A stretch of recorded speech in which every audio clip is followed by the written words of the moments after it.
He wasn't just an engineer, shipbuilder, cartographer, and an explorer who led an expedition to the West Indies. He was the love child of Elizabeth I's favourite, and a man who grew up to be a bigamist. Hi, I'm author and historian Claire Ridgway, and I'm here today to tell you the story of Sir Robert Dudley, illegitimate son of Robert Dudley, Earl of Leicester. On this day in Tudor history, the 7th of August 1574, mariner, cartographer and landowner Sir Robert Dudley was born at Sheen House, Richmond. His mother was Lady Douglas Sheffield, daughter of William Howard, 1st Baron Howard of Effingham. And yes, she really was called Douglas. It's thought that her parents named her in honour of her godmother, Lady Margaret Douglas, Countess of Lennox. Now, I could tell you about Dudley's cartography skills, his career and his expeditions, but I thought I'd focus on 1. How he actually came to be, and 2. Why he's considered a bigamist. Robert's mother Douglas, who'd come to the court to serve as a maid of honour to Queen Elizabeth I by 1559, had married John Sheffield, 2nd Baron Sheffield, in 1560, having a son and daughter by him before he died in late 1568. Shortly after the Baron's death, Douglas fell in love with Robert Dudley, Earl of Leicester. And she wasn't the only one. Her sister Frances had also fallen for his charms. We know this because in May 1573, Gilbert Talbot wrote to his father, the Earl of Shrewsbury, commenting, "My Lord of Leicester is very much with Her Majesty, and she shows the same great good affection to him that she won't. Of late he has endeavoured to please her more than heretofore." There are 2 sisters now in the court that are very far in love with him, as they have been long. My Lady Sheffield and Frances Howard, they of like striving who shall love him better, are at great wars together, and the Queen thinketh not well of them, and not the better of him. By this means there are spies over him. It appears that Douglas won the war with her sister, for just a few months later she was pregnant with Leicester's son, giving birth on this day in 1574. It was no secret who the father was. Leicester acknowledged his son. But what was in question was whether the couple were married.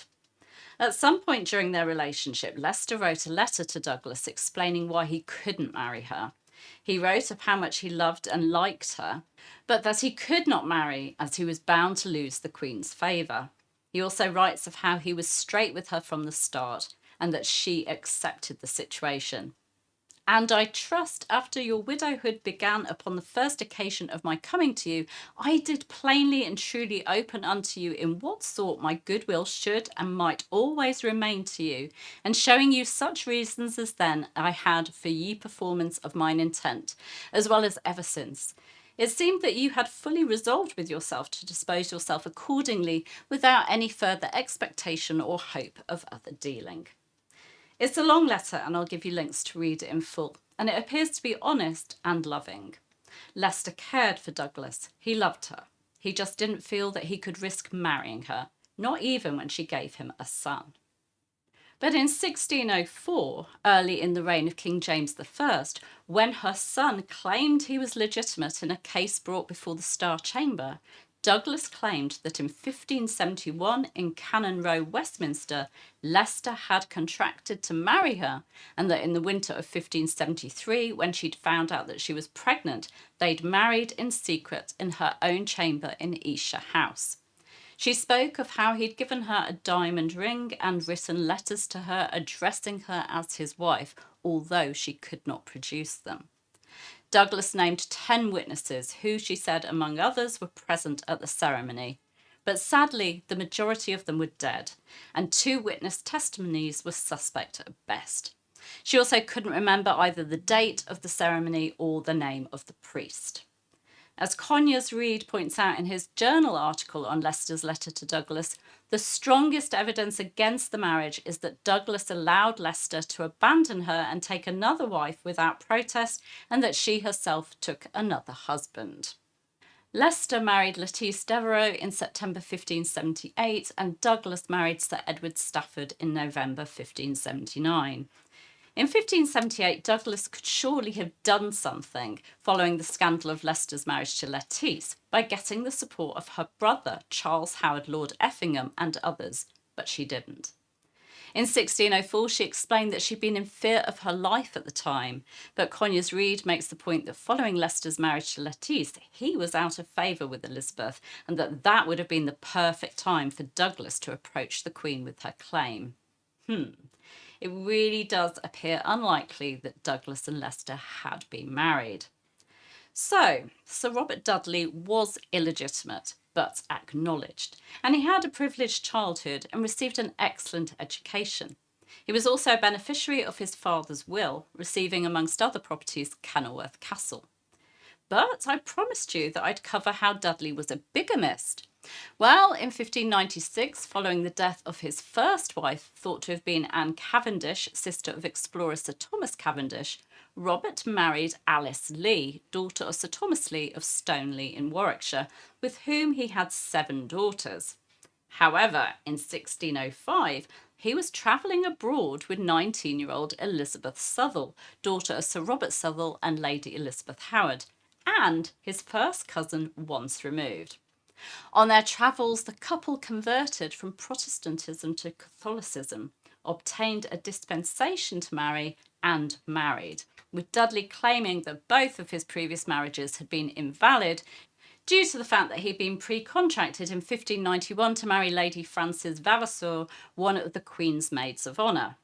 The Pope didn't recognise Dudley's marriage to Alice anyway, as they'd married with Protestant rites.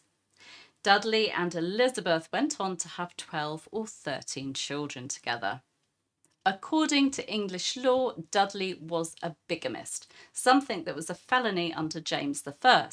But Dudley managed to get away with it, although James I did step in to help Lady Alice and her daughters, granting them an annuity out of the revenues of Kenilworth, which he'd considered taking from Dudley. Did bigamy run in the family? And if you were interested in Dudley's career, well, in 1594 to 95, he led an ambitious but ultimately unsuccessful expedition to the West Indies and South America, hoping to establish English claims and search for treasure. Later exiled to Italy after a failed attempt to claim his father's title, Dudley went on to design naval fortifications and ships for the Grand Dukes of Tuscany.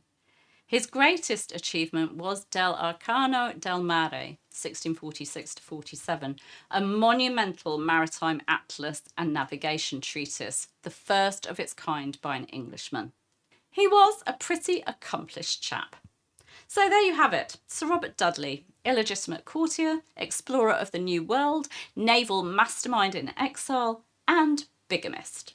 He may not have inherited his father's title, but he certainly carried on the family flair for drama, secret weddings, and intrigue, and achieved greatness in his own right. Robert Dudley's story proves once again that truth really is stranger than fiction when it comes to Tudor history. If you enjoyed this story, do give it a like, leave me a comment with your thoughts, and subscribe to my channel for more tales from the Tudor world. Thanks for watching, and I'll see you soon. Bye bye.